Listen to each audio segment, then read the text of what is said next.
নমস্কার, ওম শান্তি, জয় জগন্নাথ। বিগত মাসে তଳେ MB 26 নম্বর ଗାଁ ମାଲକାନଗିରି ଠାରେ ଯେଉଁ ଅଘଟନ ଘଟି ଯାଇଛି, ସେଥିପାଇଁ ସେ ଗାଁରେ ଲୋକମାନଙ୍କର ଆଉ କିଛି ନାହିଁ। ତ ଏ ବିଷୟରେ ମାନନୀୟ ମୁଖ୍ୟମନ୍ତ୍ରୀ ମହୋଦୟ 70,000 ଟଙ୍କା ତାଙ୍କ ପାଇଁ ଘୋଷଣା କରିଛନ୍ତି।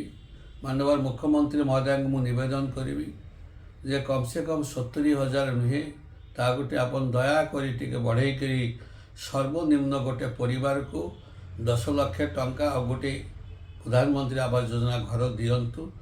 तत्सहित ये जो मर्मांतुद घटना जे घटे बहुत मु दुखित अंतरु एवं से दोषी किए घटना घटे किए से माँ को मारी महिला को तांको सीबीआई तदंत न कले धरा पड़वा कष्टकर। तेणुकरी तो सीबीआई तदंत करा जाओ एवं दोषी को खोजी बाहर करी तांको कठिन रो कठिन सजा दिया जाओ, जेमिति भविष्य में यह कार्य करने आउ कहीं साहस करेंगे ना मालकानगिरी जिले में।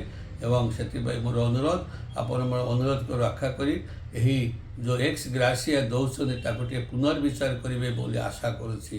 नमस्कार, ओम शांति, जय जगन्नाथ।